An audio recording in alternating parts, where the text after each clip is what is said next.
अब देखो कैसे तुम्हारे प्राण एक ही वार में इस देह का साथ छोड़कर उड़ जाएंगे। मेरी मायावी अग्नि तुम्हारे भोले भाले से इस मुख को जलाकर भस्म कर देगी।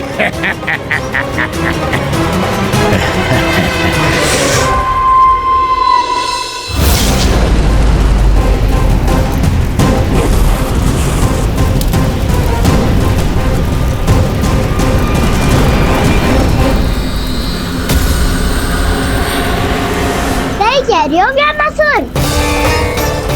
भोला भाला तो दिखता हूँ मैं, मैया भी यही कहती है।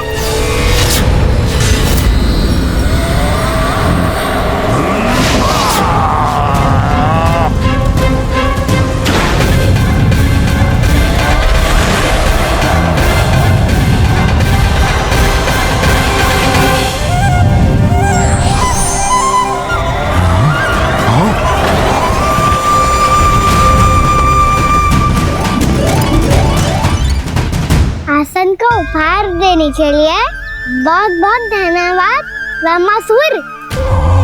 बहुत समय से खड़े खड़े थक गया था मैं।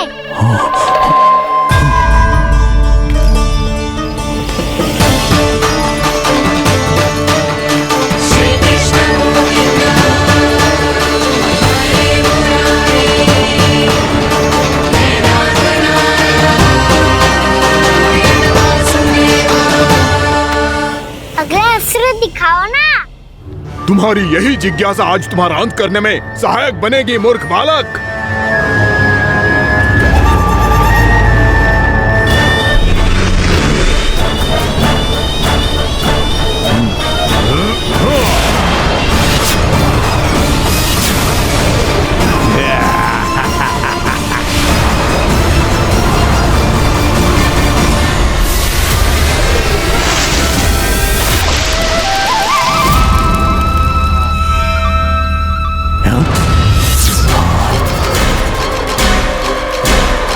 अच्छा, पर प्रक्षालन करना चाहती थे तो पहले क्यों नहीं बताया? मुस्कुराना बंद करो। तुम्हारी ये हंसी मुझे कांटों की तरह चुभ रही है। पर मैया तो कहती है कि मेरी मुस्कुराहट फूलों की तरह है।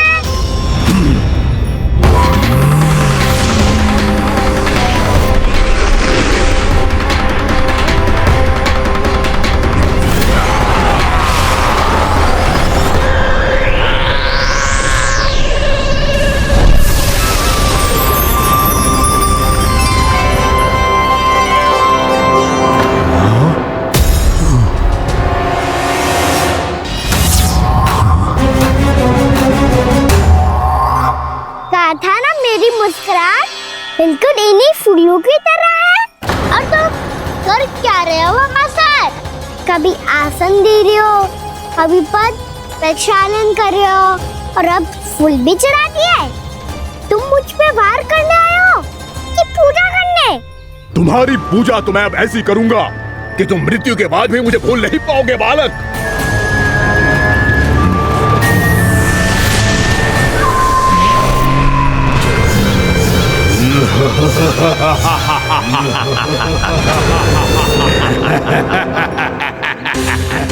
कान्हा, ये चट्टान तो मुझसे हिल ही ना रही।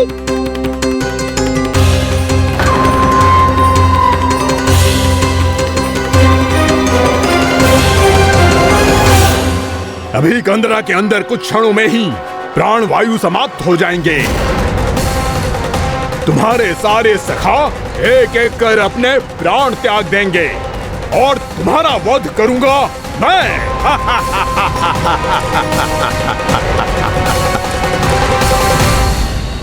अरे सब जन बच के रहना। छलिया आया हुआ है वृंदावन में। अरे छलिया आ गया है। वृंदावन में मायावी छलिया। अरे क्या हुआ? कौन छलिया? मायावी छलिया, सबको छलता है वो। हाँ, कुछ भी कर सके है वो। बहुत भयानक। अरे भानु, ठहर जरा, क्या हुआ? बहुत भयानक है वो, बच के रहना सब लोग। अरे भेष बदल ले तो है वो। हाँ। क्या हुआ? छलिया है वो। अरे मेरी बात तो बताओ। रानी भाभी, रानी भाभी, कान्हा घर पर ही है ना? ऐसे भड़बड़ा क्यों रहे हो? कोई भूत देख लियो है क्या? भूत ना भाभी, छलिया से भेंट हो गई। सच्ची का मायावी छलिया है भाभी। क्या उल्टा सीधा बोले जा रहे हो? ठीक से बताओ। अब बोलो भी। वो काना के पीछे पड़ो है वो। मेरे लल्ला के पीछे? हाँ रानी भाभी, हमारे अचेत होने से पहले हमने उसे ये कहते सुना था कि वो वृंदावन आने वाला है कान्हा से मिलने। हे नारायण, मेरे कान्हा की रक्षा करना। जसोदा जी, मायावी छलिए से बचना बालकों के बस की बात ना है। जीजी, बालक वन में अकेले ही हैं।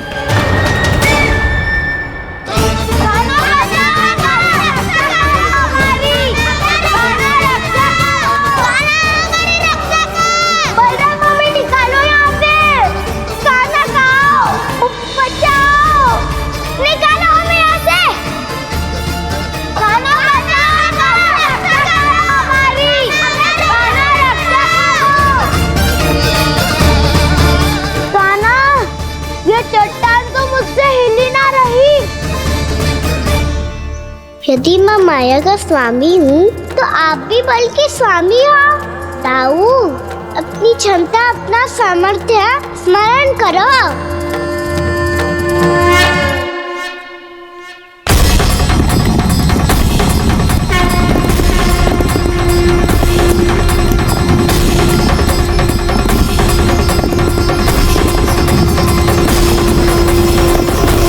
इससे पहले कि वो कंदरा का द्वार खोल के तुम्हारे सखाओं को बाहर निकाले, मैं तुम्हारे प्राण ले लूंगा कृष्ण।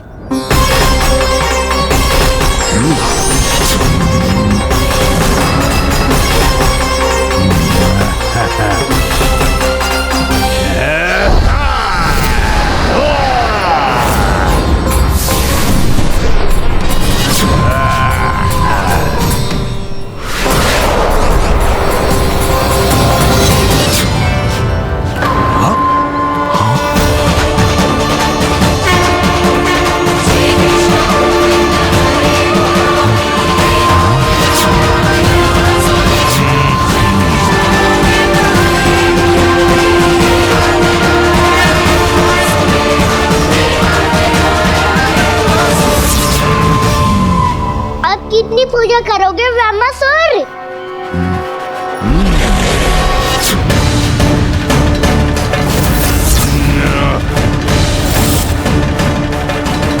प्रभु तो खेल खिला रहे हैं इससे, और ये खेले जा रहा है विवश होकर, उनकी माया से बाध्य होकर।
जो प्रभु के सामने माया करने आया था, वो स्वयं को ही माया में उलझा हुआ पा रहा है। नारायण नारायण।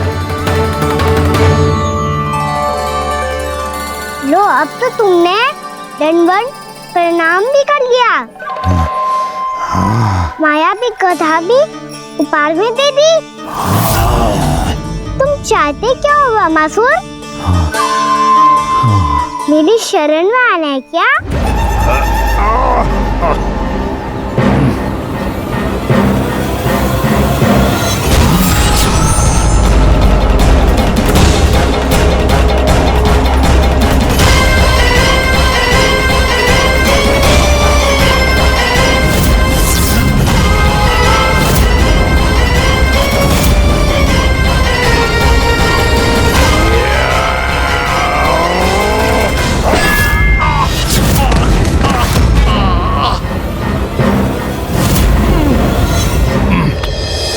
सोच विचार का समय ना है हमारे पास।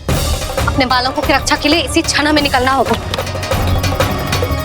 और वो छलिया किसी का भी रूप धारण कर सकते है। सुलक्षणा तेरा, शांति तेरा या मेरा, किसी का भी रूप धारण करके हमें भ्रमित कर सकते हो। इसीलिए हमें सतर्क रहना होगा। समझ आई? चलो।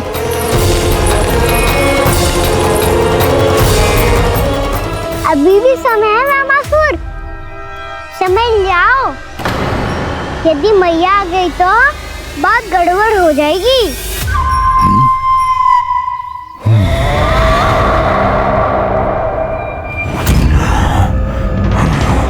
मुझसे दूध का कोई लाभ नहीं होगा।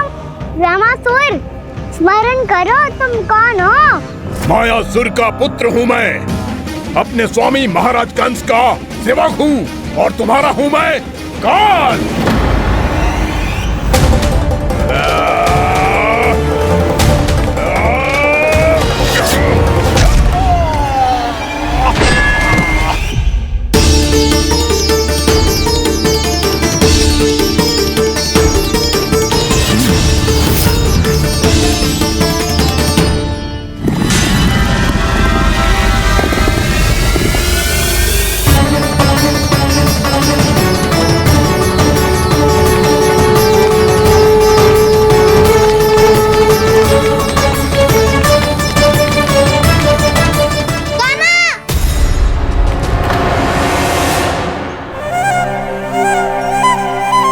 बाबा कहते हैं दुष्टों को पहले बातों से समझाना चाहिए, फिर भी ना माने तो अस्त्र ना उठाना दृढ़ता होती है।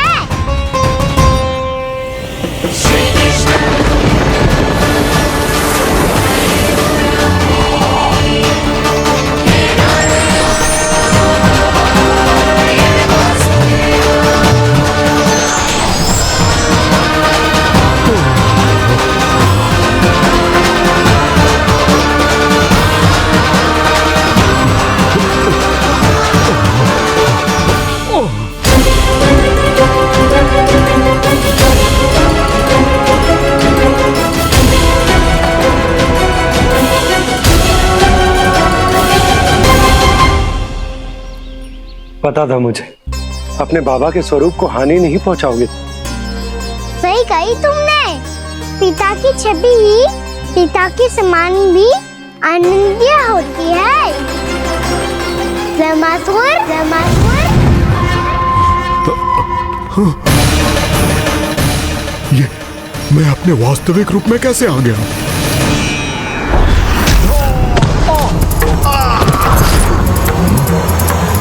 मेरे बाबा का स्वरूप नहीं लेना चाहिए था तुम्हें।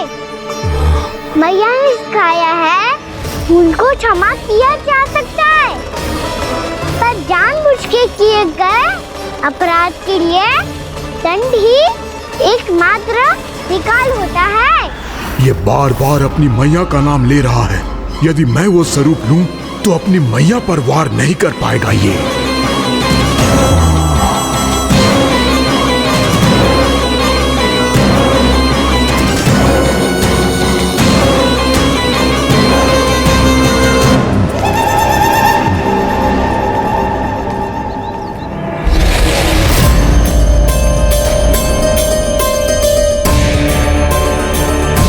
लल्ला, मैं तेरी मैया हूँ, अपनी मैया को मारेगा? बच गया। समझाया था, पर तुमने एक बार फिर से मूर्खता कर ही दी। इस पर तुमने पहले से भी बड़ी और पहले से भी भयंकर भूल किया रामासुर।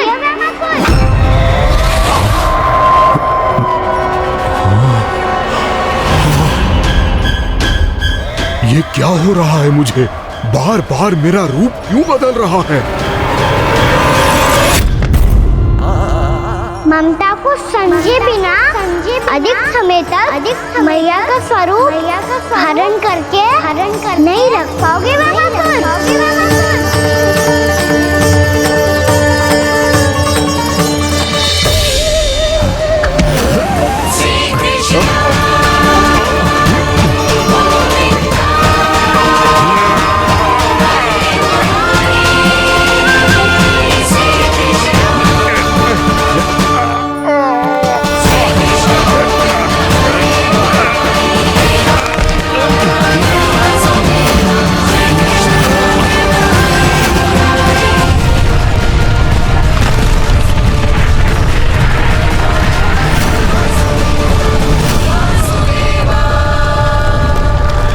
के क्रोध से धरती भी कांपने लगी है।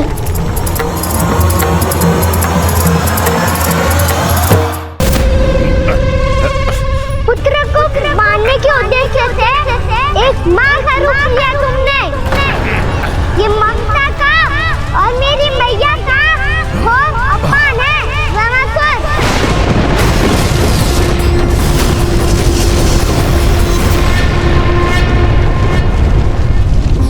इससे पहले इस असुर के कारण निर्दोष प्राणियों का कोई अहित हो, मुझे कुछ करना होगा। यदि मैं माया का स्वामी हूँ तो आप भी बल के स्वामी हो। दाऊ, अपनी क्षमता अपना सामर्थ्य स्मरण करो।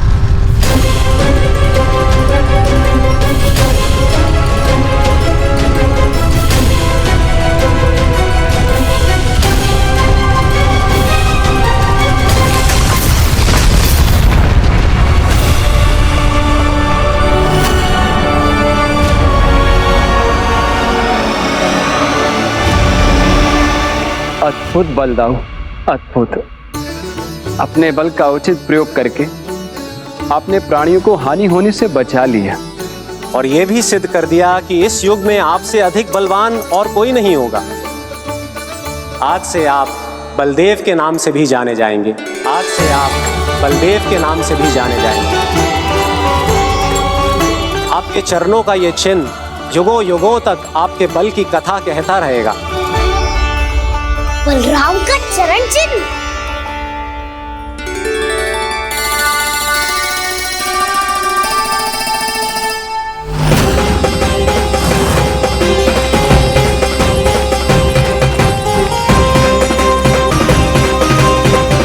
मेरी माया से आज तक कोई नहीं बच पाया है। एक बार मुझे छोड़कर देखो, फिर पता चलेगा कि मैं हूँ कौन। पहले ये तो देख लो कि मैं कौन हूँ।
बहुत समय पहले की बात है। बहुत बड़े भूमाकर राज करते थे तुम्हें महान राजा भीमम के नाम से जाना जाता था। सब कुछ था तुम्हारे पास, पर शांति नहीं थी। इसीलिए शांति की खोज में अपना संपूर्ण राज अपने पुत्रों को सौंप कर मलय पर्वत की ओर चल दिए। अनेक वर्षों की तपस्या के बाद तुम्हारे तप की कीर्ति चारों ओर फैलने लगी और फिर सच्चे तपस्वी की धूप में तुम्हारी ख्याति से प्रभावित होकर महर्षि उलट तुमसे भेद करने आए। राजा भीमरथ, आपने ईश्वर की प्राप्ति के लिए सब कुछ छोड़ दिया, पर अपना अभिमान नहीं छोड़ पाए। इसीलिए मेरे आगमन पर सम्मान के साथ खड़ा होना तो दूर, मेरा अभिवादन भी नहीं किया। अभिमान तपस्वी का गुण नहीं होता है राजन, अभिमान राक्षसी गुण है। इसलिए मैं आपको श्राप देता हूँ कि आप अगले जन्म में एक राक्षस के रूप में जन्म लेंगे, एक राक्षस के रूप में जन्म लेंगे। मुझे क्षमा कर दीजिए महर्षि। मैंने जानबूझकर आपका अपमान नहीं किया है। मैं तो यहाँ पर शांति की खोज में आया था। अपने भीतर के संसार में गहरे सोच विचार में डूबा हुआ था मैं। मुझे क्षमा कर दीजिए महर्षि, मुझे क्षमा कर दीजिए। अपनी भूल का आभास प्रायश्चित की ओर पहला पग होता है। मैं अपना श्राप तो वापस नहीं ले सकता, परंतु आपको एक वचन अवश्य दे सकता हूँ। जब भी प्रभु नारायण का अवतार होगा, आपको उचित समय पे वो वरदान देंगे जिसकी आप लंबे समय से प्रतीक्षा कर रहे हैं।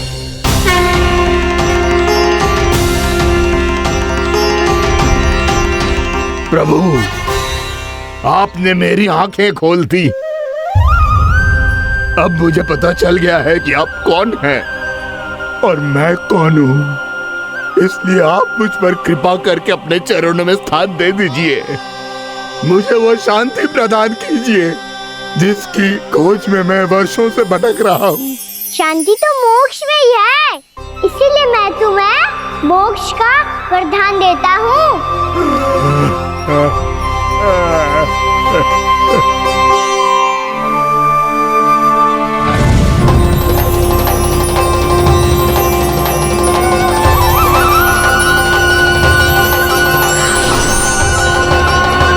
प्रभु की ये लीला सदैव स्मरण रखी जाएगी। इस स्थान को इनका आशीर्वाद मिलेगा और इस कंदरा को व्योमासुर की कंदरा के रूप में पहचाना जाएगा। भविष्य में अनेक ऋषि मुनियों की शरण स्थली बनेगी ये कंदरा।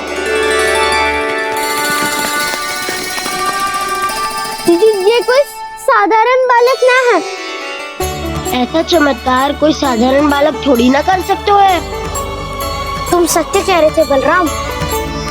कान्हा सच्ची में भगवान ही है, तभी तो सब देवता इसे बसाने और इसकी ओर से युद्ध करने आते हैं।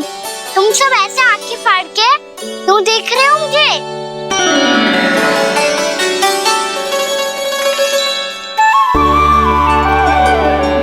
बलराम, तुम बलवान हो और कान्हा भगवान है। दूर दूर तक कोई दिखाई ना दे रहा है। ना जाने किस हाल में होंगे बालक। कहीं हम ही तो मार्ग ना भटक गए शीघ्रता के चक्कर में। अब तो एक पग भी ना चलो जा रहे हो। जल, किसी के पास जल है क्या? कंठ तो मेरा भी सूख रहा है मौसी। भाभी, निकट ही जमुना जी है, कहूँ तो वहाँ से जल ले आओ। मैं भी जा रही हूँ भाभी, एक से भले दो। हाँ चल,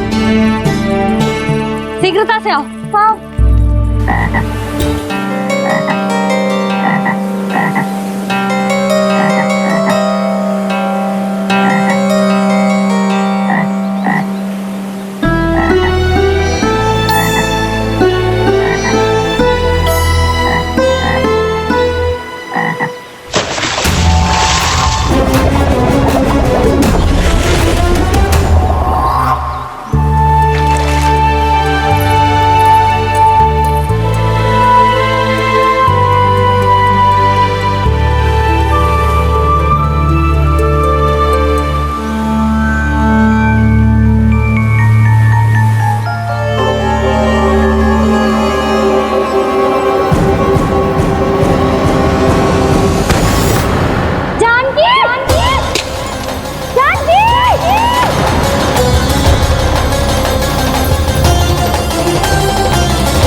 जानकी, जानकी, क्या होगा इसे? देखो ना जी, अब छलिया की सूचना मिलते ही हम सब बालकों को ढूंढने चली गई और ढूंढते ढूंढते सबको बहुत प्यास लगी आई जी। तो जानकी जमुना जी की नदी से जल लेने गई और उसने जमुना जी का पानी पिया और उसकी जेदशा हो गई। बालक कहाँ है? वो ठीक तो है ना? ऊपर से सब ठीक है, पर भीतर से बहुत भयभीत है सब। जानकी तो बिल्कुल नीली पड़ गई है। लग तो है विष फैल गया है इसको पूरे तन में। मथुरा के सर्वश्रेष्ठ विदेह जी को बुलाया गया है उसके उपचार के लिए। जैसे ही इसने जल को मुंह से लगाया, ये गिर पड़ी चटपटाने का अवसर भी ना मिलूं। हाँ वैद्य जी, और निकटी मृत पशु भी पड़े हुए थे। हाँ, मैंने भी अस्थियां देखी थी। इसका तो यही अर्थ हो सकता है कि समस्या वहाँ के जल में ही हो। वैद्य जी, आप रोगी की नाड़ी पे ध्यान दो ना। जे गोपिया क्या कह रही है उसे सुनने की आवश्यकता ना है। जब तक विष के कारण का पता नहीं चल जाता, हम उपचार कैसे कर सकते हैं रानी जी? जी, वो निकट ही यमुना जी में एक विशेष क्षेत्र है, जे सब उसी के जल की बात कर रहे हैं। तब तो ऐसा भी हो सकता है कि किसी विषैले सर्प के काटने का प्रभाव हो। पर सर्प के काटने का चिन्ह ना है उसके तन पे। सर्प जब काटता है तब उसके दांत के चिन्ह बन जाते हैं। मुझे पता है, बड़े बड़े सर्प को काटते हुए देखो है मैंने। एक दिन अब बस कर उज्जवल, ये बड़ी बड़ी हाँकने का समय ना है। पर यदि सर्प ने ना काटा है, फिर जानकी की ये दशा किसने की? अवश्य किसी राक्षस ने की होगी। ना, कोई विषैला पशु भी तो हो सकता है। यह अवश्य किसी महाविषैले सर्प के विष से हुआ है। सर्प ने भले ना काटा हो, लेकिन यह अवश्य ही किसी महाविषैले सर्प के विष के कारण हुआ है। कालिया नाग। कालिया नाग?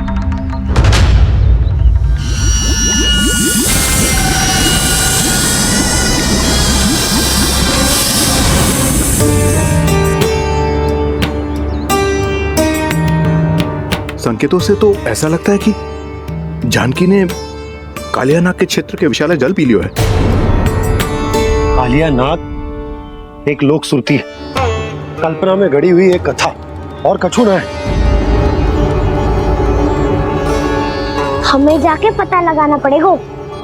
पर हमें वहां जाने से मना क्यों है ना बड़ों ने? उज्जवल सही कह रहे हो है। इस समय जानकी के स्वास्थ्य से अधिक महत्वपूर्ण और कछु ना है। जानकी हमारे लिए ही जलाने गई थी जी। ना मैं उसे जाने देती ना जैसा वो तो। वैद्य जी, आप शीघ्र कछु करो, कैसे भी कछु भी करो, पर इसके प्राण बचा लो। यशोदा, धैर्य रखो, श्री नारायण पर विश्वास रखो, वो सब ठीक कर देंगे।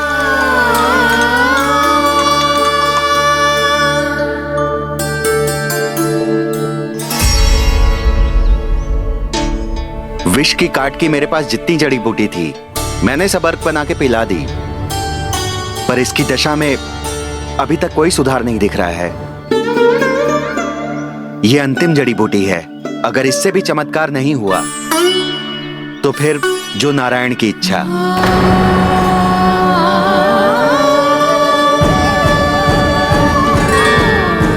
पर कोई तो उपाय होगा जानकी को बचाने का।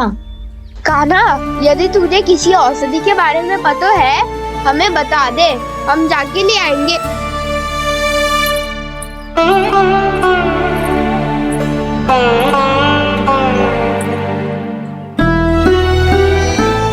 हे नारायण, हे प्रभु, मेरी जानकी के प्राण बचा ले प्रभु। क्या तो मैं अपने आप को कभी क्षमा न कर पाऊंगी। ये सारी मेरे ही कारण बनाई थी। उसकी रक्षा करो प्रभु, मेरी पुकार सुनो। कान्हा, तूने हमें बकासुर से बचाया था ना? और बकासुर से भी तो, और छलना से भी तो तूने ही बचाया था ना हमें। क्या ऐसा कोई उपाय ना है जानकी को बचाने का? धन्वंतरी,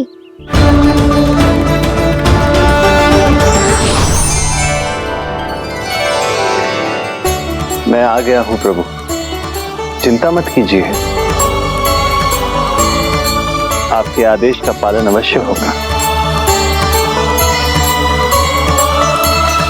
यशोदा मैया,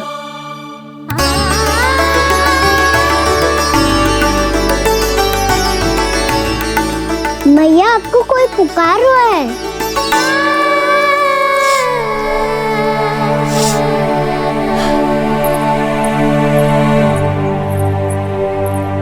चिंता मत करो मैया, अब धन्वंतरी जी आ गए हैं और सब संभाल लेंगे। धन्वंतरी जी कौन है? जिन्होंने संसार का आयुर्वेद दिया, आरोग्य के देवता, वे श्री नारायण के अवतार।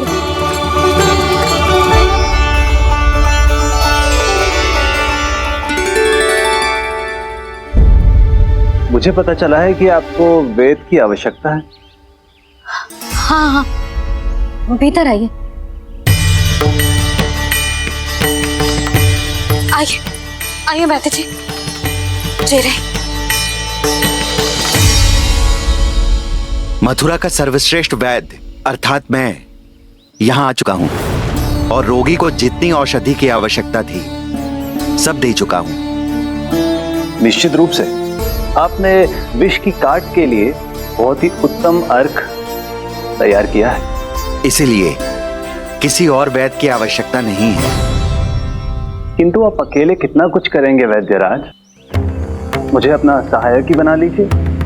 पर जो करना था मैं पहले ही कर चुका हूँ। हाँ, वो तो आप कर चुके हैं, बस रोगी के तन से विष निकालना शेष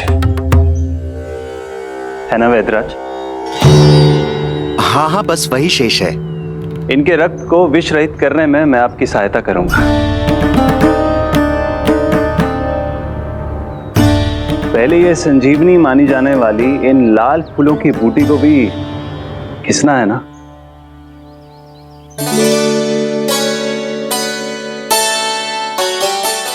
हाँ हाँ, तुम सही कह रहे हो, इसे अच्छे से घिसो।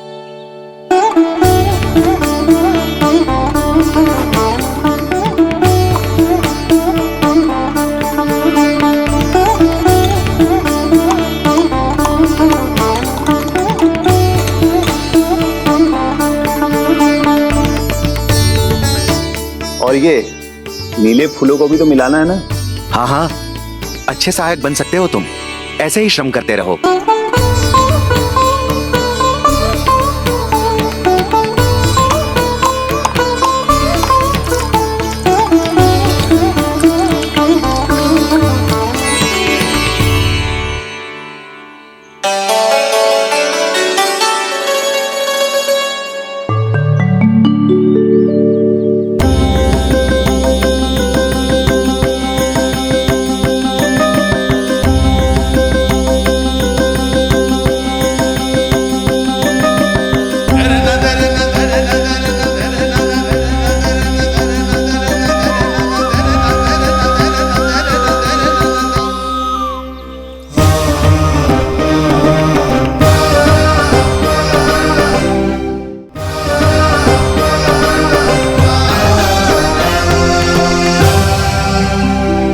जानकी स्वस्थ हो जाएगी ना धन्वंतरी जी?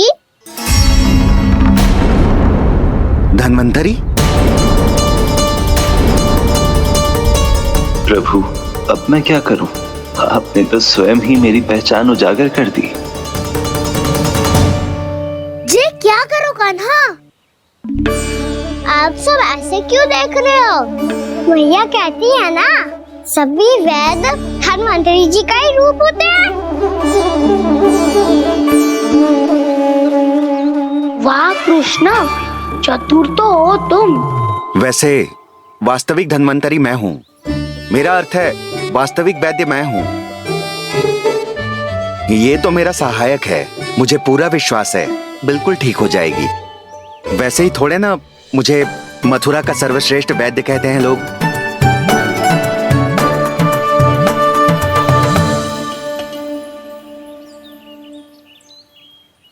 जसोदा भाभी, जसोदा जी, जानकी को चेतना आ गई। जानकी, जानकी, जानकी, तू ठीक है ना? क्षमा करना भाभी, मैं आपके लिए जल ना ला पाई। बस बहुत भूख लगी है। मैं अभी कुछ लाती हूँ। जानकी माखन खाओगी?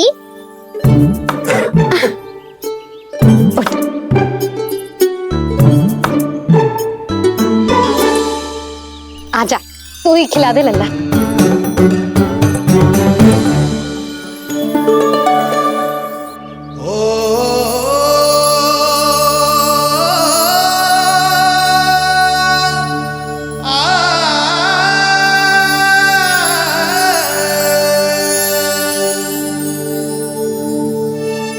तुम सब मेरे लल्ला को माखन चोर कहती हो ना, आज देखो अपना ही माखन जानकी को खिला रहे है।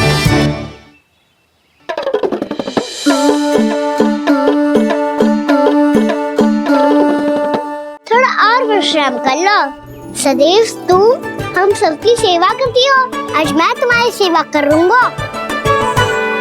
जानकी की जिज्ञासा तब हुई जब जय यशोदा काकी की सेवा कर रही थी, और अब देखो स्वयं भगवान ही इसकी सेवा कर रहे हैं। जानते हो इससे क्या सिद्ध होता है? जो भी यशोदा मैया की पूजा करेगा, अर्थात अपने माता पिता की सेवा करेगा, उनके साथ सम्मान से व्यवहार करेगा, ईश्वर स्वयं उसका ध्यान रखेंगे। कभी धन्वंतरी के रूप में तो कभी स्वयं कान्हा के रूप में। भक्त और भगवान का देखो कैसा ये अनुराग, स्वयं करे सेवा प्रभु, अद्भुत गोपी का भाग्य। प्रभु इन सब पृथ्वीवासियों से कितना घुल मिल गए। ना तो ये प्रभु को भगवान मानते हैं और ना ही प्रभु अपने आप को इनसे सर्वश्रेष्ठ समझते हैं। अपने आचरण से ये सिद्ध कर रहे हैं कि ये सभी में हैं और सभी इनका ही अंश है।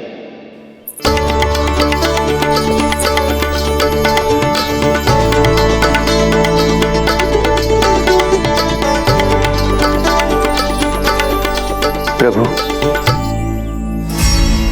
अब मुझे जाने की आज्ञा दीजिए।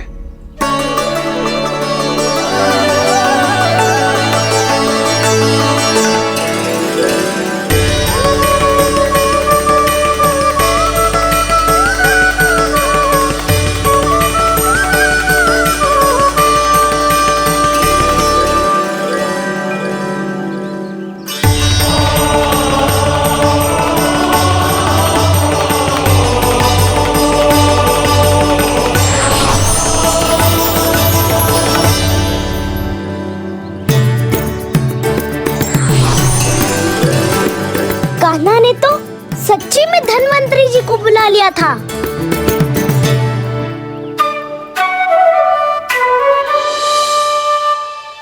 जब से कान्हा का जन्म हुआ है ना, मैं तब से देख रही हूँ, तब से हम पे कोई भी संकट आती है ना, तो अचानक से कोई अपरिचित हमारी सहायता करने आ जाता है, और जाते समय कान्हा की आज्ञा लेके जाते है, और कभी कभी तो इसे प्रभु बोल के जाते है। बाबा संभालो।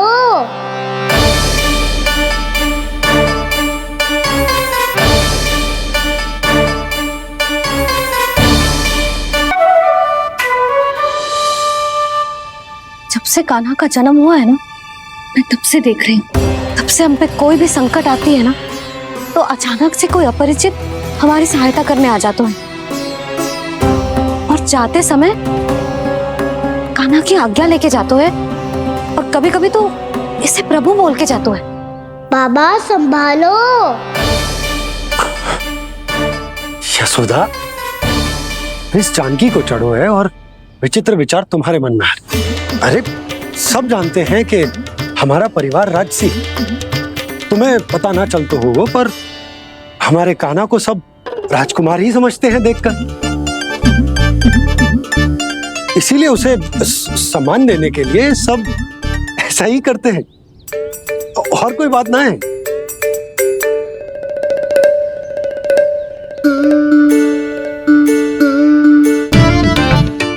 अब जे मेरे लल्ला को ऐसे क्यों घूर रहे हैं? बुरी दृष्टि लगाएंगे क्या?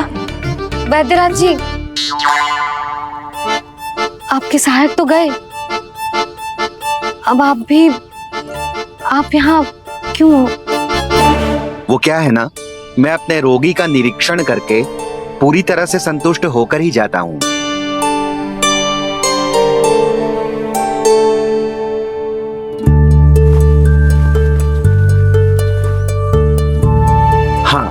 संकेत तो अच्छे हैं, कल सुबह तक बिल्कुल ठीक हो जाएगी। धन्यवाद वैद्य जी।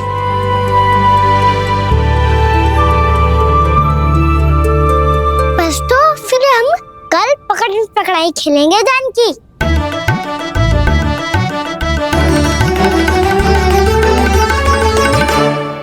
भानु, बंसी, जाकर उस क्षेत्र के चारों ओर बाढ़ बनवा दो और वहां सूचना पट्ट भी लगा देना, ताकि जानकी के साथ जो हुआ है वो किसी और के साथ ना हो। शीघ्र जाओ। जी ठीक है।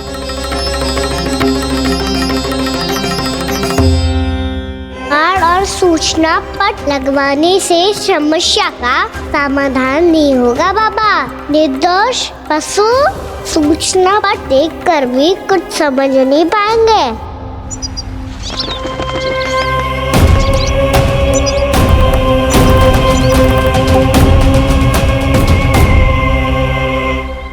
तो तुम्हारे कहने का अर्थ यह है कि व्योमासुर मारा जा चुका है और वो बालक अब भी जीवित है। हाँ महाराज, मैंने गोप बालकों को कहते सुना था कि कृष्ण ने छलिया को मोक्ष दे दिया है, पर वृंदावन सुरक्षित नहीं है महाराज। वो एक बहुत बड़ी समस्या से जूझ रहे हैं। कैसी समस्या? गांव के निकट क्षेत्र में किसी विषैले सर्प का निवास है। उसके विष का प्रभाव इतना भयानक है महाराज, जैसे विष ना हो, स्वयं हलाहल हो। मेरी कोई भी औषधि रोगी का उपचार नहीं कर पा रही थी। निकट के क्षेत्र में कहां है वो सर्प? गोप मानते हैं कि वो सर्प गांव के निकट यमुना नदी के जल में रहता है। मुझे तो लगता है महाराज, ये कालिया नाग की कथा कोई किंवदंती या लोक श्रुति नहीं, एक सच्चाई है, एक विशैली सच्चाई।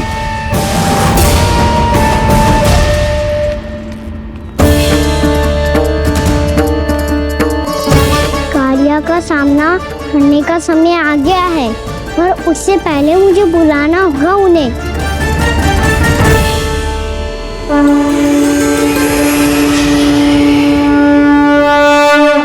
संसार के दारुण भय का नाश करने वाले, सभी कष्टों का हरण करने वाले, विश्व का समस्त ऐश्वर्य प्रदान करने वाले, कमल जैसे लोचन, मुख और चरणों वाले आजानुभुज श्री राम को मैं बार बार नमस्कार करता हूँ। आपदामपहर्तारं दातारं सर्व संपदा लोकाभिरामं श्री रामं भूयो भूयो नमाम्यहम्। कागभूसोंडी कागभूसोंडी कागभूसोंडी। प्रभु क्षमा करें, मुझे जाना होगा।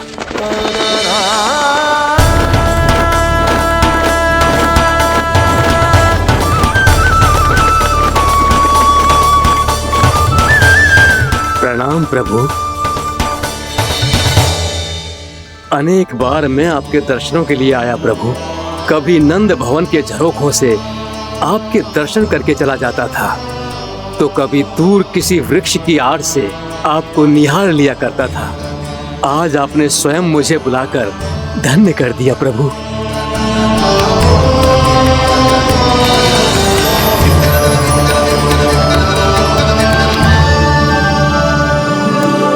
मैंने आपको यहाँ एक विशेष कारण से बुलाया है।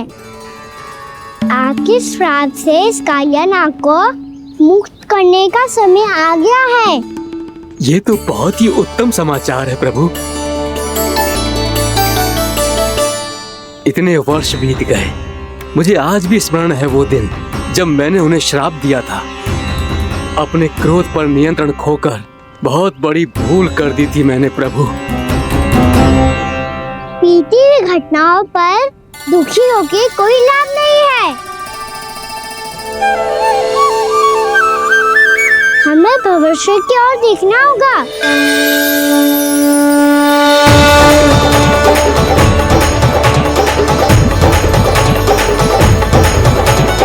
आदेश कीजिए प्रभु, क्या आज्ञा है आपकी?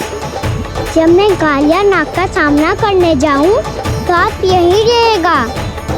आपको अपने आप पता चल जाएगा कि कब क्या करना है। और हाँ, लौटते जाते समय नारद मुनि से कहिएगा वो आकर मुझसे भेंट करे। अवश्य प्रभु, प्रणाम।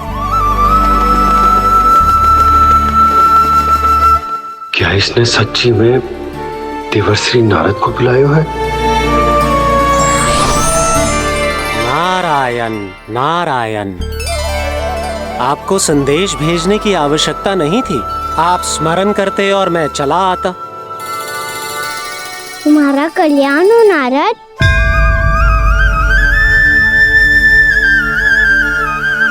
मैंने तुम्हें एक विशेष कार्य के लिए बुलाया है। आज्ञा दीजिए प्रभु। तुम्हें एक बार फिर कंस से भेंट करनी होगी। विचार कीजिए महाराज, क्या आप बिना किसी शंका के कह सकते हैं कि कौन सी पंखुड़ी पहली है और कौन सी 8वीं? उस दुष्ट से भेंट करना स्वयं कीचड़ में उतरने के समान है प्रभु। कमल पुष्प प्राप्त करना हो तो कीचड़ में उतरना पड़ता है नारद। आपका आदेश तो मैं स्वप्न में भी नहीं टाल सकता प्रभु। कंस कालियानाग के बारे में जान गया है, पर वो उसका सामना करने का साहस नहीं कर पाएगा। मैं आतुर हूँ प्राप्ति, मूर्ख नहीं। मेरी बुद्धि फिर नहीं गई है। मैं स्वयं उस कालिया जैसे महाविषैले सर्प के सामने खड़ा हो जाऊं और अपने ही काल को आमंत्रित कर लूं। तो फिर अपने लाभ के लिए उसका प्रयोग करने का कोई और उपाय सोचिए स्वामी। कुछ ऐसा कीजिए कि यमुना नदी का पूरा जल विषैला हो जाए और वृंदावन वासी उसका उपयोग करे और आपका काल कहलाने वाला वो बालक स्वयं काल के गाल में चला जाए। उत्तम उत्तम सुझाव है प्राप्ति। अब मुझे उस कालिया तक पहुंचने का मार्ग ढूंढना होगा। उसको विवश करने का कोई उपाय ढूंढना होगा, क्योंकि व्यक्तिगत रूप से उससे भेंट करना असंभव है। असंभव। आप सही कह रहे हैं प्रभु। कंस में उतना सामर्थ्य नहीं कि वो कालिया नाग का सामना स्वयं कर सके। वैसे तो कालिया गरुड़ देव का भी सम्मान नहीं करता, तो फिर वो कंस का सम्मान क्यों करेगा भला? नहीं करेगा, पर कंस तुम्हारा सम्मान अवश्य करेगा नारद। तुम्हारी बातें भी सुनेगा और मानेगा भी। ये मेरी योजना का बहुत ही महत्वपूर्ण भाग है। तुम कंस के पास जाओ और कहो कि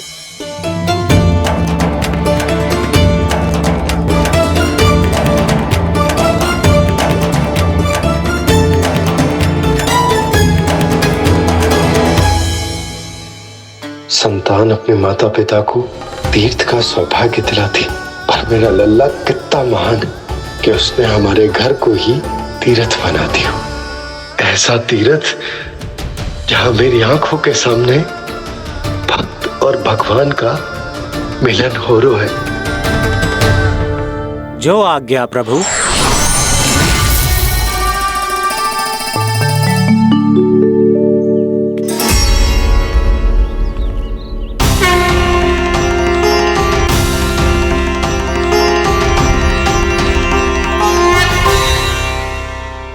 बाबा। कान्हा, ये सब क्या चल रहा है? पहले काग भुसुंडी जी और फिर जे नारद जी। क्या योजना बना रहे हो तुम? कान्हा, बता ना लल्ला, क्या सोच रहे तू? कान्हा देख, अगर तुझे अपने बाबा को ना बताना हो ना, अपने भक्त को बता दे। क्या सोच रहे हो लल्ला? क्या करने वाले हो आप?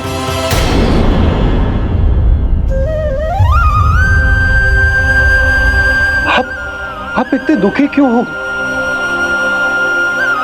कान्हा, कान्हा, क्या होगा? क्योंकि मुझे आभास हो गया है बाबा, समय आने वाला है।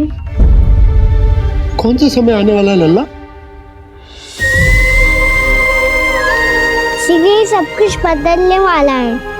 भैया को मेरा सत्य पता चल जाएगा बाबा।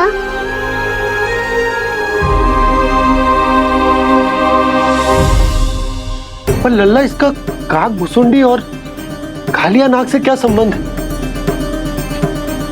ऐसा क्या हुआ था और क्या होने वाला है?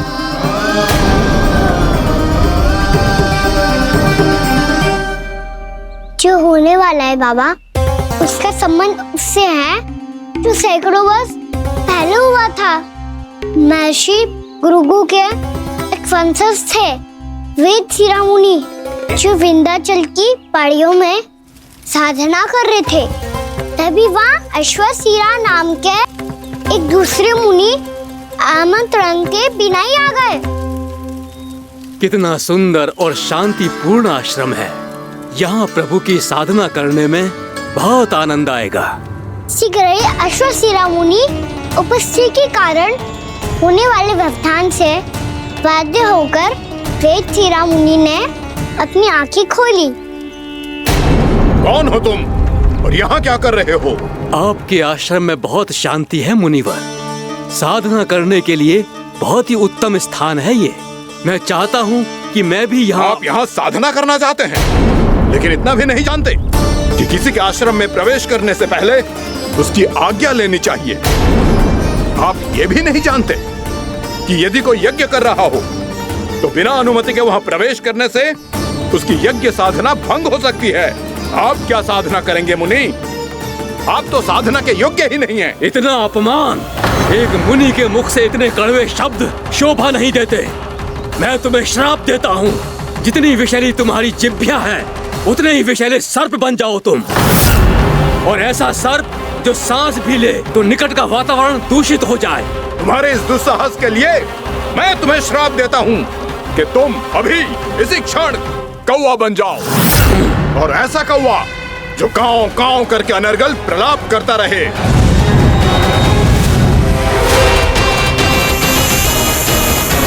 ये मैंने क्या किया? ये मैंने क्या किया?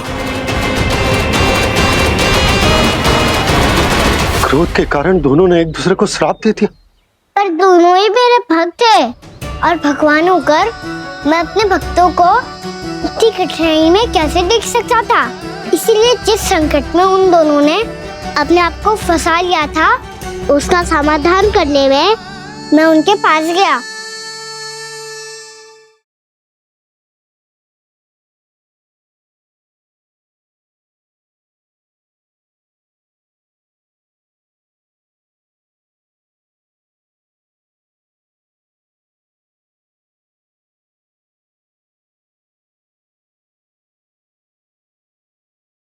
तंग करे मैया को खिंचाए, खेले रूठे मनाए।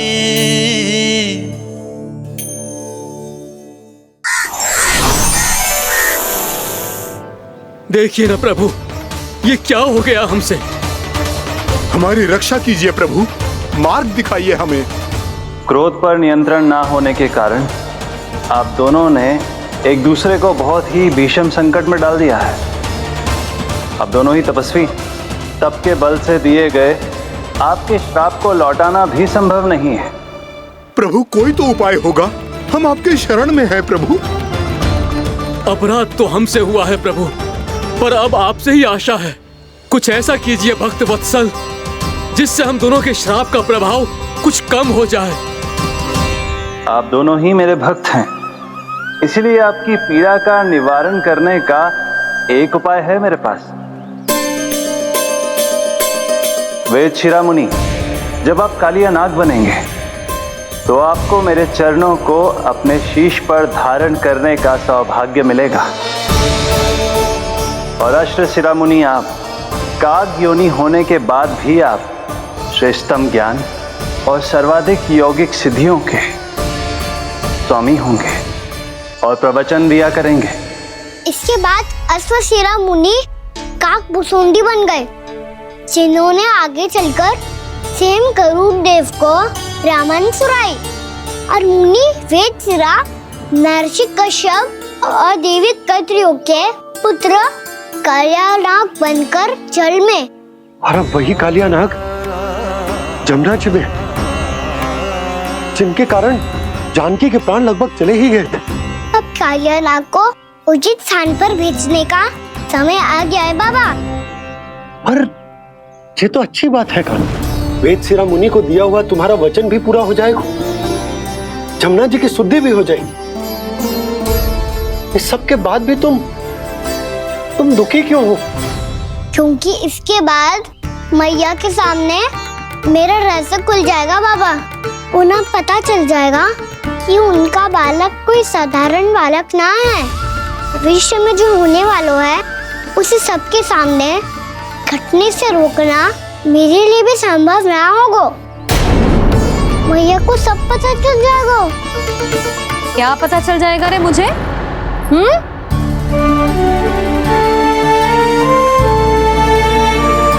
यही कि सबसे अधिक प्रेम मैं आपसे ही करता हूँ। अब बस भी कर, चलो भोजन के लिए बुलाने आई थी तुम दोनों को। भूखा थोड़े ना रहने दूंगी अपने लल्ला को, मेरा लल्ला दुर्बल हो जाएगा ना। आप खिलाओगे तो ही खाऊंगा। हाँ ठीक है, मैं ही खिलाऊंगी। अब चल, आओ जी चल।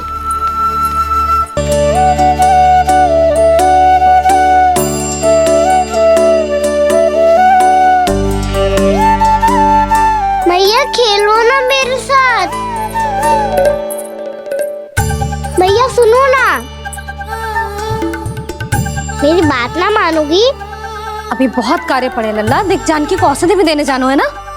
औषधि मैं दे दूंगा, फिर तो खेलोगी ना आप मेरे साथ? पिछले कुछ दिनों से अपनी मैया का अधिक से अधिक प्रेम पाने का प्रयास करो है कान्हा। इसका तो एक ही अर्थ हो सकता कि कछु बहुत बड़ो होने वालों है। कान्हा रुक जा लल्ला। कान्हा क्यों तंग कर रहा है? मैया को पहन लेना। कान्हा, कान्हा, ये क्या करो तूने?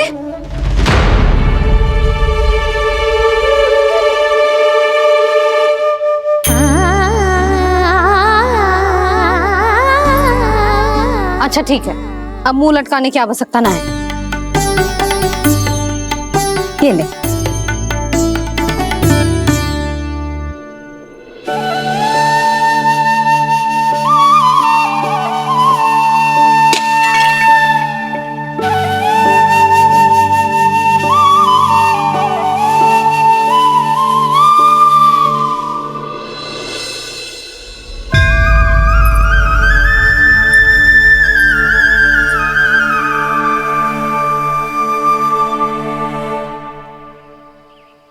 तंग करे मैया को खिजाए, खेले रूठे मनाए, लीला अनोखी करके शरारत, कान्हा दंड भी पाए।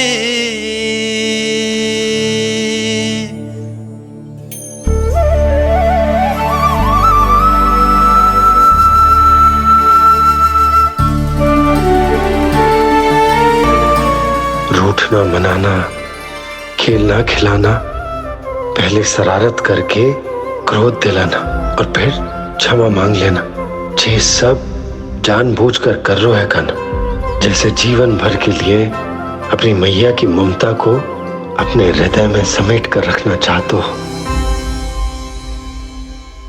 कैसे कैसे करूं उस कालिया से मित्रता, कैसे करूं उसका उपयोग?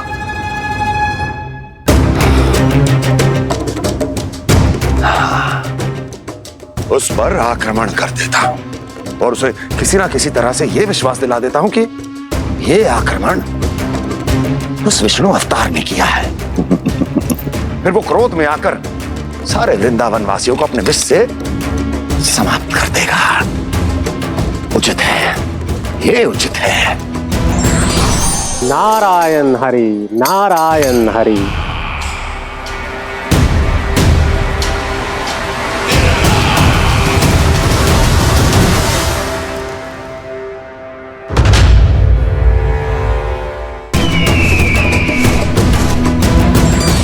नारायण हरि, नारायण हरि।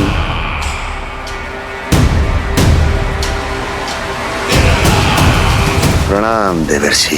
किस योजना में कितना लाभ है और कितनी हानि, यह आंकलन करते करते थक गए होंगे मथुरा नरेश।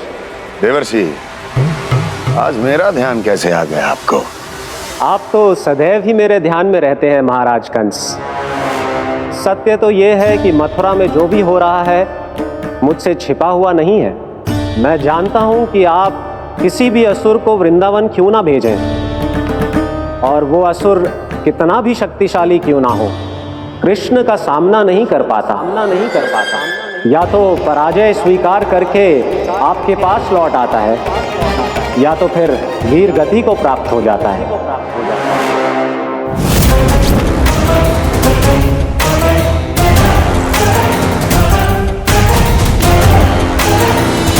वाह, मुझे मेरी असफलताएं स्मरण कराने आए हैं, मेरे घाव को खुरेदने आए हैं, उन पे नमक छिड़कने आए हैं। मित्र को शत्रु समझने की भूल मत कीजिए महाराज कंस। मैं तो आपकी सहायता करने आया हूं। हाँ, और मेरी सहायता। कृष्ण विष्णु अवतार है, आप विष्णु के भक्त हैं। मैं हूं विष्णु द्रोही, फिर भी तो आपके आराध्य को हानि पहुंचाना चाहता है, उसकी सहायता करना चाहते हैं आप। क्या आप निश्चित रूप से कह सकते हैं कि आप ब्रह्मांड के सभी नियमों को अच्छी तरह समझते हैं? अवश्य।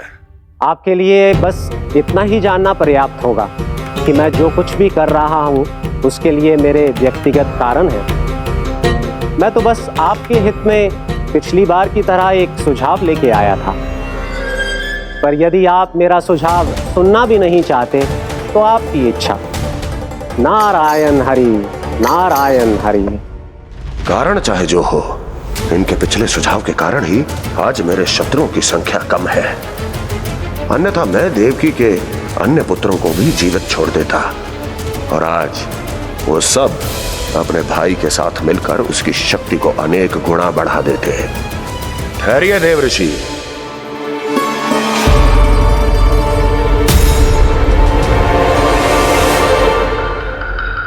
बताइए क्या सुझाव है आपके पास?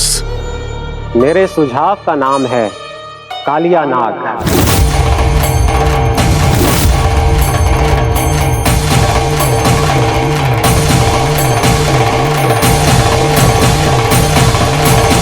उसके विषय में मैं जानता हूं देवर्षि। तो समस्या यह है कि मैं स्वयं उससे मिलने नहीं जा सकता, उससे भेंट नहीं कर सकता। उस कृष्ण की हत्या के लिए उसको वृंदावन जाने के लिए तैयार नहीं कर सकता। तो मत जाइए उसके सामने, और ना उसे भेजिए कृष्ण के सामने। हर बार आप किसी ना किसी असुर को अपने शत्रु के क्षेत्र में भेजते हैं, जहां शत्रु उसका सामना करने के लिए पूरी तरह से तैयार होता है और आपका असुर मारा जाता है। इस बार शत्रु को युद्ध स्थल चुनने का अवसर मत दीजिए महाराज। इस बार योजना का जाल ऐसे बुनिए कि कृष्ण स्वयं उसके पास जाने के लिए विवश हो जाए। कालिया नाग स्वयं काल है, मृत्यु का दूसरा नाम है। उसके विष का उपयोग अपने लाभ के लिए कीजिए महाराज। वैसे कालिया के विष की अधिकता का अनुमान तो होगा ही आपको।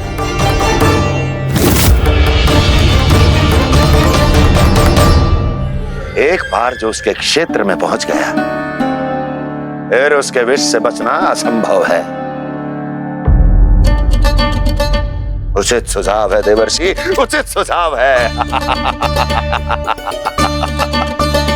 देवर्षि, उस छलिया विष्णु की भक्ति करते करते आप भी उसके रंग ढंग सीख गए हैं। उचित है, उचित है।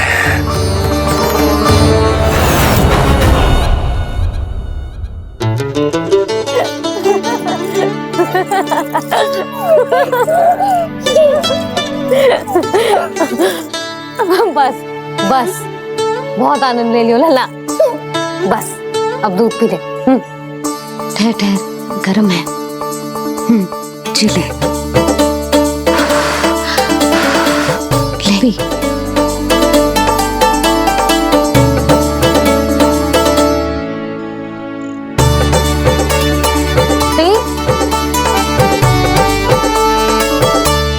मैं ना होती तो ना जाने क्या होता तेरा। अपने आप दूध भी ना पी सकते है, भावला कहीं का। आपकी इस प्रेम के लिए तो मैं धरती पे आया हूँ मैया। मैं भी यही सोच रहा हूँ यशोदा कि तुम ना होती तो मेरा क्या होता। इसी बात पे थोड़ा दूध और कजू खाने को दे दो। अरे मैं तो भूल ही गई। तनिक ठहर जाओ जी, दूध पी लेना तो आपके लिए भी कछु ले आती हूँ।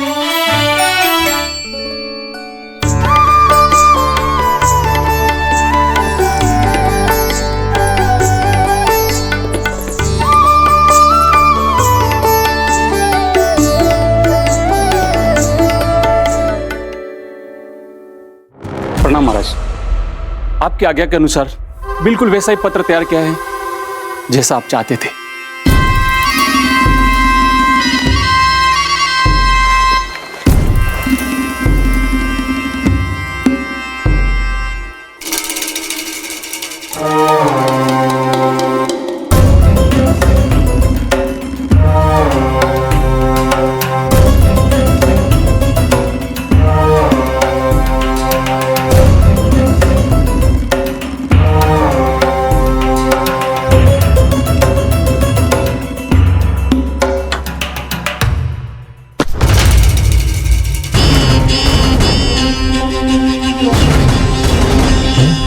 कृष्ण जन्म से लेकर आज तक ये मेरी सबसे महत्वपूर्ण योजना है।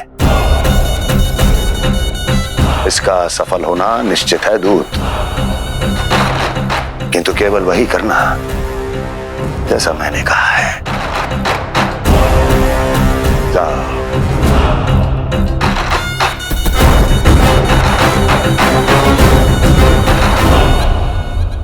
कान्हा,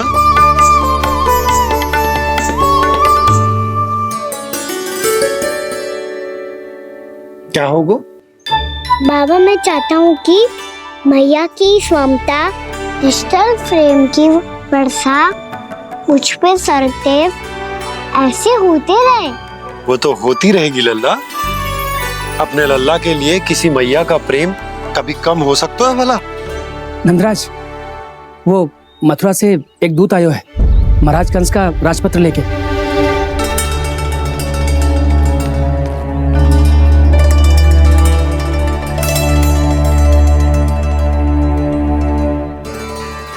कान्हा, अब क्या करने वाला है? तेरे बाबा कहाँ गए? हाँ? कंस मामा का खेल आरंभ हो गया है, पर मैया वो सब सुनेगी तो व्यर्थ चिंतित हो जाएगी। बस थोड़ा बाहर गया मैया, कछु खा लिये से। बाहर इस समय? मैया, क्या होगा? मैया देखो ना, पीठ पे कछु हो रहा है। मेरा हाथ ना पकड़ो, आप करो ना। यहाँ? क्षमा करना मैया, पर अभी बाबा को ही संभालने दो ये सब। कहिए, क्या संदेश लाए हैं आप? नहीं नंदराज, नहीं। महाराज कंस का आदेश है कि ये संदेश सभी गांव वालों के साथ ही पढ़ा जाए। ठीक है, मैं गांव वालों के सामने पढ़ दूंगा, पर मुझे तो दीजिए पढ़ने के लिए। महाराज की आज्ञा का पालन करना आपके लिए भी आवश्यक है नंदराज। सभी गांव वासियों की सभा बुलाइए। बंसी, सभी गांव वालों की सभा बुलाओ। राजपत्र में ऐसा क्या संदेश भेजो है कंस ने? अब मेरे पत्र को पढ़कर सब भौचक के रह जाएंगे। और वो कृष्ण, उस कृष्ण के पांव के नीचे से तो भूमि खिसक जाएगी, आकाश फट पड़ेगा, बिजलियां गिर जाएंगी। प्राप्ति, ओ प्राप्ति, कंस का पत्र। स्वयं को बहुत अधिक शक्तिशाली समझता है ना वो। अब देखता हूं कैसे वो इस महासंकट का सामना करता है। वो कृष्ण, वो अपनी मृत्यु स्वयं चुनेगा या मृत्यु की वेदी पर चढ़ा देगा।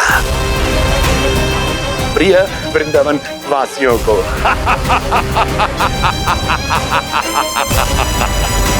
अब आएगा आनंद प्राप्ति, अब आएगा आनंद। सबको इकट्ठा करवा के ही पढ़वाएगो। अवश्य ही कोई विशेष संदेश दिया होगा कंस ने। मैं भी यही सोच रही हूँ सुलक्षणा जी, कछु ना कछु तो विशेष है, पर जे हो क्या सकता है? हाँ, बात तो सही है। ऐसा कहा हो सकता है सभी गांव वासियों के सामने कहा जाए, कछु तो विशेष अवश्य लग रहे हैं। बाहर तक कोलाहल क्यों हो रहा है? मैया, मैया, अब क्या होगा? मैया देखो ना, सर पे कछु हो रहा है। लल्ला, नारायण ने तुझे हाथ दिए हैं ना? पीठ की बात अन्य थी, अपने सिर की सेवा स्वयं कर। सर पे तो हाथ पहुंच रहा है ना?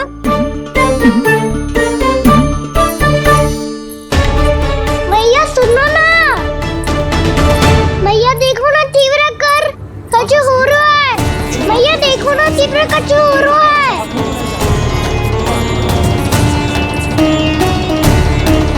सब लोग आ चुके हैं, अपना संदेश सुनाइए आप। गोपराज नंद और सभी वृंदावन वासियों को सूचित किया जाता है कि मथुरा अधिपति और आप सभी के महाराज कंस ने कल सुबह भव्य पूजा का आयोजन किया है। इसके लिए राज्य को वृंदावन के क्षेत्र के निकट यमुना नदी के मध्य में खिलने वाले 1 कोटि कमल के पुष्पों की आवश्यकता है। इसीलिए आप सभी को यह आदेश दिया जाता है कि ये सभी कमल के पुष्प प्रथम पहर से पहले राजसभा में पहुंचा दिए जाए। तो सारे वो भी प्रथम पहर से पहले कैसे हो सकते हैं? यदि आप ऐसा करने में असफल रहे तो इसे राज आज्ञा का उल्लंघन माना जाएगा और राजद्रोह के आरोप में आप सभी को कड़े से कड़ा दंड दिया जाएगा। स्मरण रहे, यदि कल की पूजा में इन 1 कोटि कमल के पुष्पों का ना पहुंचने के कारण कोई व्यवधान आया तो समस्त वृंदावन वासियों को दोषी माना जाएगा और पूरे गांव को निवासियों सहित धूल में मिला दिया जाएगा। कल प्रथम पहर तक का ही समय है आप सबके पास।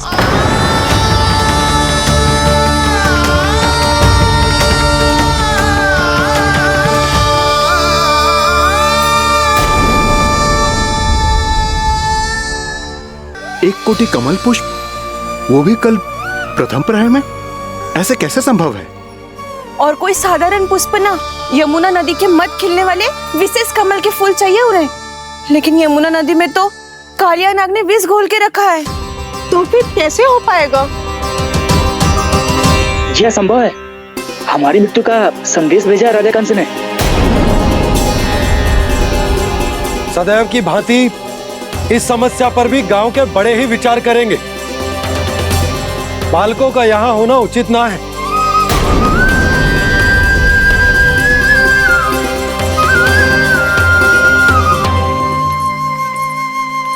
लल्ला, ले जे गेंद ले, जा अपने सखाओं के साथ खेल। सुबह उज्जवल, मधुमंगल वसंता, देखो मैया ने क्या दिया है। चलो खेलें, बहुत आनंद आएगा आज।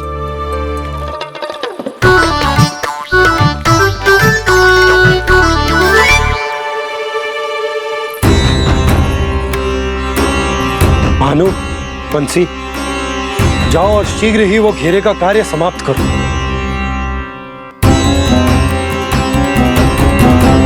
पर कछु ना कछु तो करना पड़ेगा ना। पर हम कर ही क्या सकते हैं? पुष्प लाने को और कोई उपाय है भी तो ना। मैं चला जाऊंगा जमुना जी में। वैसे भी मेरे जीवन के कितने दिन शेष बचे हैं। गांव के लिए, समाज के लिए कुछ करके मरूं, तभी तो शांति मिलेगी। ना काका, यदि आप उस विषैले जल में छलांग लगा भी दोगे, किंतु 1 कोटि कमल पुष्प एकत्रित कर पाना आपके लिए संभव ना है। इससे अच्छा है कि मैं चला जाऊं। यदि मैं मर भी गया तो मेरे पीछे रोने वाला कोई ना है। किसी को कहीं जाने की आवश्यकता ना है। गोप नरेश होने के नाते ये मेरा कर्तव्य है कि मैं आप सबकी रक्षा करूं। नंदराज, आपको जाना है तो जाओ। हरिया, काका, भैया सब चले जाओ। लेकिन आपको पता है वहाँ का जल कितना विषैला है। आप लोग एक क्षण भी जीवित नहीं रह पाओगे। फिर कैसे इकट्ठा करेंगे 1 कोटि कमल पुष्प? आप बात तो सही कह रही हैं शांति। उस दुष्ट कंस ने ऐसी मांग रख के हम सबको फंसा दिया। हम में से कोई भी क्यों ना चला जाए और इस संकट का समाधान ना निकले को। कान्हा, बताना कौन सा खेल खेलें? गेंद पकड़ खेलते हैं, पर एक बात सुन लो सब, कोई भी तीव्र गति से ना फेंकेगा गेंद को। भैया ने फ्रेम बनाई है मेरे लिए। सब तैयार हो? हाँ।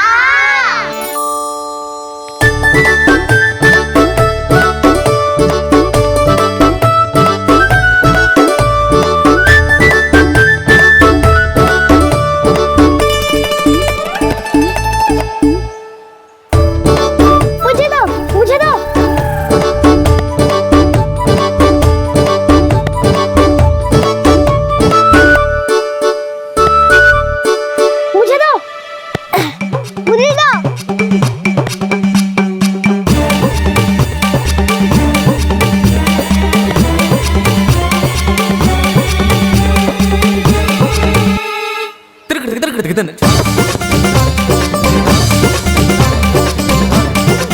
कान्हा, इतनी धीरे से फेंकेगो तो कैसे आनंद आएगो? थोड़ा बल लगा के फेंक। हाँ कान्हा, हम अभी बड़े हो गए हैं, तू अब भी छोटे बालकों की तरह फेंक रहे है।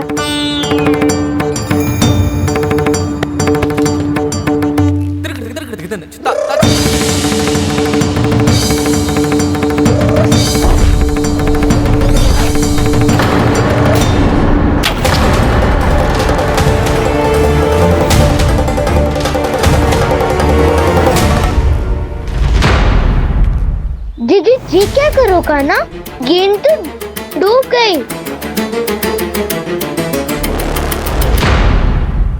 अच्छा, तो ये सब इसकी योजना का भाग था ताकि ये कालिया का सामना कर पाए। तुम सबने तो कही थी तीव्र गति से फेंको, देखो फिकवा दी ना मेरी गेंद मुझसे नदी में। अब मुझे जाके लानी पड़ेगी। रुक जा कान्हा, रुक जा कान्हा। जी क्या बोल रहे थे कान्हा? इसमें तो बहुत संकट है। कोई भी संकट मेरी मैया का उपहार खोने से बड़ा ना है। बहुत प्रेम से बना के उन्होंने दी थी। हे नारायण, कोई उपाय समझ में ना आ रहा है। भैया, हम कैसे करेंगे हम अपने गांव की रक्षा? कीड़े पड़ेंगे उस दुष्ट को। यदि उसके कारण किसी के प्राण चले गए तो कौन सा फल मिलेगा उसे इस पूजा का? तुम सही कह रही हो यशोदा।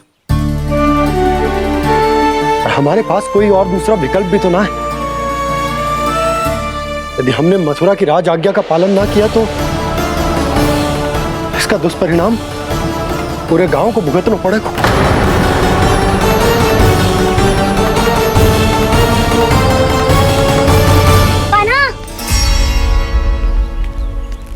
पता है कि तू भगवान है, दिव्य है, बहुत शक्ति है तुझ में, पर फिर भी हम तुझे विषैले जल में ना जाने दे सकते। कुछ होगा तो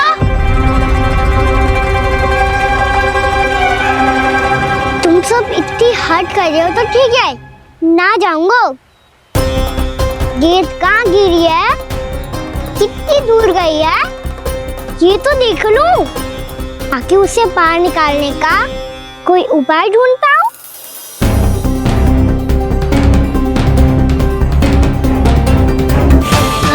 हाँ।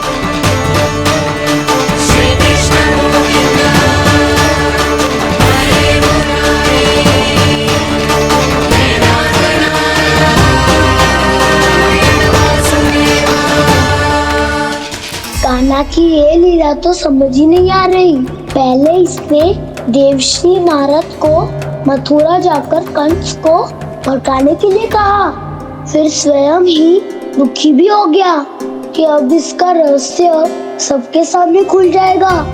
और अभी स्वयं ही तो इसने कहा था कि गेट बहुत महत्वपूर्ण है, फिर स्वयं ही उसे नदी के विषैले जल में फेंक दिया।